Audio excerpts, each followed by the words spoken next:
Shift ఎందుకు జరిగింది? మీకు సినిమాల మీద ఇష్టం చిన్నప్పటి మీద ఉందా? లేకపోతే ఆ క్యారెక్టర్ మీ దాకా ఎలా వచ్చింది? మీరు ఎక్కడో సాఫ్ట్వేర్లో జాబ్ చేసుకుంటున్న వాళ్ళకి ఈ క్రాస్ ఎలా అయ్యింది అన్నది. అష్టోత్తరమా సహస్రనామాలు చెప్పాలా?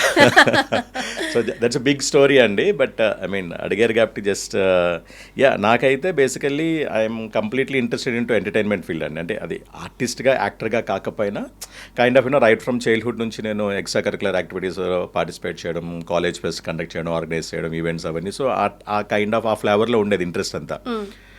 And as part of the job నాకు యాక్చువల్గా లాంగ్ టైమ్ బ్యాక్ నేను ఐ థింక్ గ్రాడ్యుయేషన్లో ఉన్నప్పుడే నాకు మాది రాజమహేంద్రవరం. సో అక్కడ నాకు లోకల్ ఎవరో మూవీ చూస్తుంటే they offered me lead role offer చేశారు. బట్ అప్పుడున్న మా రిసోర్స్ అప్పుడున్న సర్కమ్స్టెన్సెస్ బట్టి పేరెంట్స్ అంత ఎంకరేజ్ చేయలేదు. ఎందుకంటే అప్పుడు డిఫరెంట్ సినారియో ఉండేది, ఇప్పుడు వేరు. ఇప్పుడు complete it's a profession right now. Film industry అనేది ప్రొఫెషన్గా పర్సూ చేస్తున్నారు చాలామంది.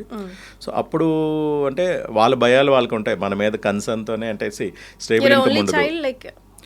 ఇద్దరు అంటే లైక్ వీఆర్ 3 members అనమాట. ఇద్దరు అక్కలు ఉన్నారు, నేను సన్. సో ఆ దీని మీద ఏంటంటే మనకంటే లైక్ అన్నిటికన్నా పేరెంట్స్ భయపడతారు కదా. అన్సర్టనిటీ, సక్సెస్ రేట్ అనేది చాలా మినిమం ఉంటుంది. అండ్ ఫైనాన్షియల్ స్టెబిలిటీ ఉండదు. ఇవన్నీ దీని మీద అప్పుడు అంత ఎంకరేజ్ చేయలేదు. తర్వాత వచ్చిన తర్వాత నేను when I entered into job చేస్తున్నప్పుడు ఎంఎన్సీలో వర్క్ చేస్తున్నప్పుడు నైట్ షిఫ్ట్ చేసేవాడిని. నేను మ్యాక్సిమం అన్ని ఎంఎన్సీస్లోనే చేశాను.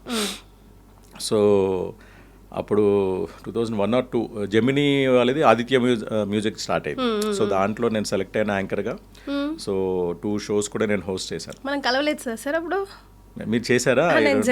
అదే ఆదిత్య మ్యూజిక్, అదే ఆదిత్య మ్యూజిక్. సో చెప్తాను, ఆడిషన్స్కి వెళ్ళాను. 2 episodes చేశాను యాక్చువల్లీ.